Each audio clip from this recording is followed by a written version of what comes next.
Have you ever wondered why some men seem trapped in a permanent state of struggle, while others remain unshakable in the face of chaos?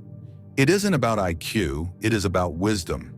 Stoicism teaches us that there are 7 specific phrases, verbal red flags, that signal a weak mind and a fragile spirit. If you catch yourself saying even one of these, you are unknowingly sabotaging your own power. Today we expose these silent killers and replace them with unbreakable truth. If you are ready to leave the path of the fool and walk the path of the sage, subscribe now. Let the transformation begin. The first mark of the foolish man is the refusal to accept ownership. When the stupid man, and by stupid, we mean philosophically unwise, faces a crisis, his first instinct is to look outward. He says, "It's not my fault. The economy is bad. My boss is unfair. My partner is difficult." He becomes the eternal victim. By blaming the world, he admits that the world has power over him. He voluntarily hands the keys to his happiness to strangers and circumstances. The Stoic, however, knows that blame is a waste of mental energy. Epictetus, the great slave-turned-philosopher, taught us that there are things in our control and things out of our control. The foolish man tries to control the external and ignores the internal. The wise man ignores the external and masters the internal. Consider the story of the 2 captains navigating a storm. The foolish captain screams at the wind, cursing the waves for being too rough, shouting at the gods for their cruelty. He abandons the wheel to shake his fist at the sky. The wise captain looks at the same storm and says nothing. He knows the storm does not care about his opinion. Instead, he adjusts his sails. He grips the wheel tighter. He focuses only on what he can do, steer. When you say, "It's not my fault," you are the captain screaming at the wind. You are declaring your own helplessness. A Stoic understands that while the event might not be your fault, the response is always your responsibility. To blame is to remain a child. To accept responsibility, even for messes you didn't make, is the first step toward manhood. As long as you are busy pointing fingers, your hands are too busy to build a solution. This is perhaps the most dangerous lie a man can tell himself. He made me lose my temper. This phrase implies that your emotional state is a remote-controlled device, and everyone around you holds the remote. The foolish man believes that insults, traffic, or rude people force him to react. He is a puppet, jerked around by the strings of other people's behavior. If the world is kind, he is happy. If the world is harsh, he is miserable. He has no fortress of the mind. Seneca, the Roman statesman, famously said, "Anger is a temporary madness." He described anger not as a sign of strength, but as a sign of weakness, a collapse of reason. When you say someone made you angry, you are admitting that you lack the discipline to guard your own mind. Imagine a man walking through a crowded market. Someone bumps into him hard. He spins around, furious, ready to fight, screaming about respect. Then he looks down and sees that the person who bumped him is blind and uses a cane. Instantly, his anger vanishes, replaced by compassion. What changed? The physical event was the same. The bump was the same. The only thing that changed was his judgment of the event. This proves that the stranger didn't make him angry. His opinion of the stranger made him angry. The stupid man is a slave to his immediate impressions. The Stoic pauses. He realizes that an insult is like a rock thrown at a cliff. If the cliff is solid, the rock simply bounces off. If you are easily provoked, you are easily controlled.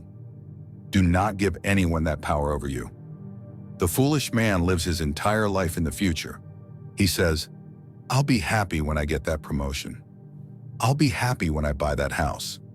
I'll be happy when I retire."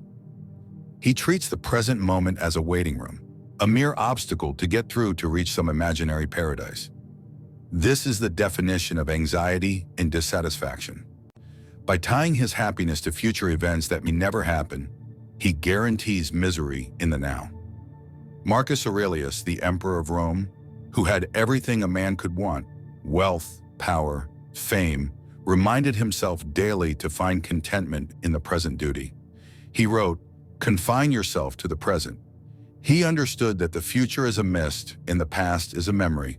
The present is the only reality we possess. There is a parable of a wealthy businessman who sees a fisherman resting by his boat at noon, laughing with his family. The businessman asks, "Why aren't you out fishing more? You could buy more boats, build a fleet, and eventually build a canning factory." The fisherman asks, "And then what?" The businessman says, "Then you could retire, sit by the ocean, sleep late, and enjoy your family."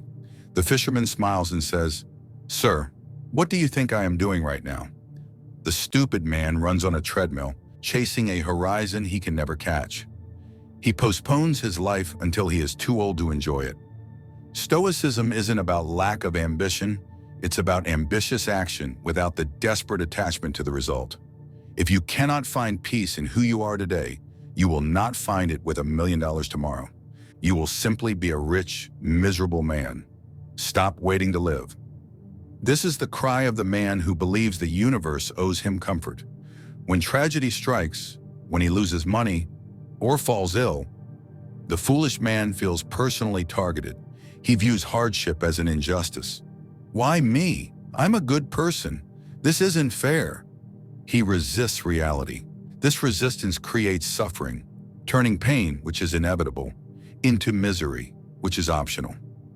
The Stoic embraces a concept called amor fati, a love of fate, not just tolerating what happens, but loving it. The Stoic sees every obstacle not as a block in the path, but as the path itself. Imagine you are a wrestler. If your coach pairs you with a weak, fragile opponent, you learn nothing.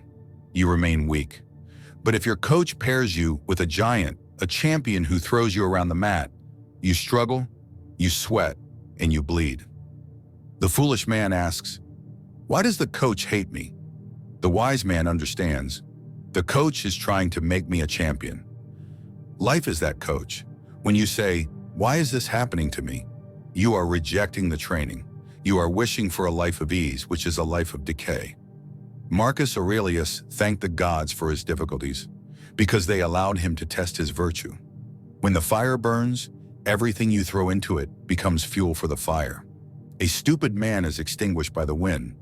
A Stoic is the fire that burns brighter because of it. Stop asking, "Why me?" and start asking, "What can I learn from this?" The moment a man thinks he knows everything, he stops growing. The phrase, "I know that already," is the tombstone of intelligence. The foolish man protects his ego by pretending to be an expert. He listens to reply, not to understand. He views new information as a threat to his intelligence rather than a supplement to it. He is rigid and like a dry twig. Because he is rigid, he snaps easily.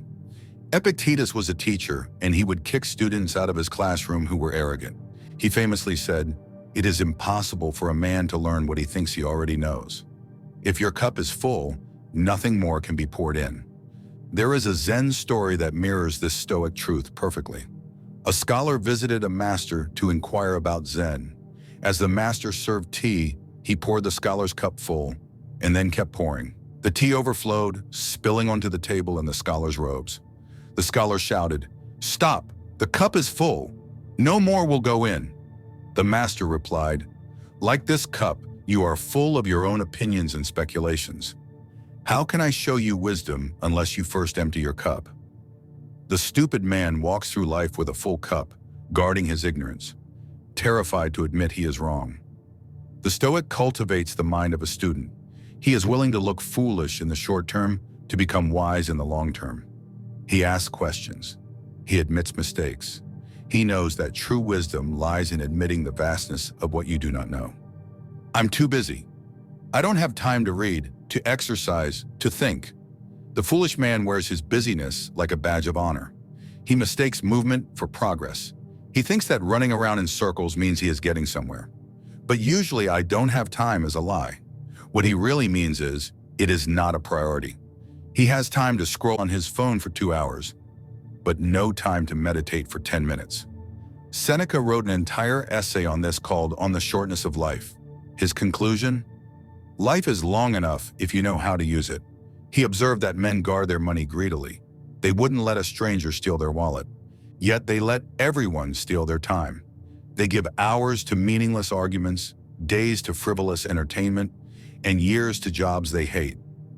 Imagine you have a bank account that deposits $86,400 every morning. But at the end of the day, whatever you haven't used is deleted. You can't save it. You would spend every cent, wouldn't you? That is your life. You get 86,400 seconds every day. The foolish man lets them drain away, distracted and unfocused. The Stoic treats time as his most precious commodity.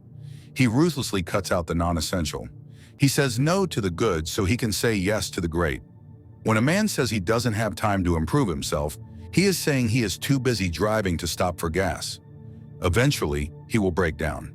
Do not be the man who reaches his deathbed realizing he was busy, but he never lived. This is the ultimate cage. The foolish man lives his life for an audience that isn't watching. He buys things he doesn't need, with money he doesn't have, to impress people he doesn't like. He is terrified of judgment. He censors his true thoughts and suppresses his true nature because he craves the validation of the crowd. He is a slave to the opinions of others. Marcus Aurelius found this behavior baffling. He asked, "I have often wondered how it is that every man loves himself more than all the rest of men, but yet sets less value on his own opinion of himself than on the opinion of others." Think of an actor on a stage. If he spends the whole play looking at the audience to see if they are clapping, he will forget his lines. He will trip over the set. He will ruin the performance. To perform well, he must focus on the craft, on the truth of the scene, not the applause. The stupid man is the actor looking at the crowd. He changes his personality like a chameleon to fit in. The Stoic stands firm. He values his own conscience above his reputation. He knows that fame is just noise and reputation is just what people think you are. Character is who you actually are. If you seek the approval of others, you give them the power to destroy you with a single criticism. Break the chains. Let them think what they want. You have a life to lead. These 7 phrases, blaming others, claiming anger, postponing happiness, rejecting fate, feigning knowledge, wasting time, and fearing opinion, are the walls of a prison you built for yourself, but the door's unlocked. You can walk out at any moment.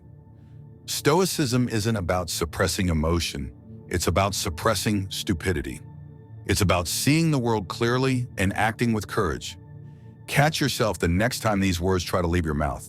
Swallow them, replace them with responsibility, gratitude, and action. If this video added value to your life, do not let the lesson end here. Hit the like button to help others find this path, and subscribe specifically if you want to master your mind while others lose theirs. The choice is yours.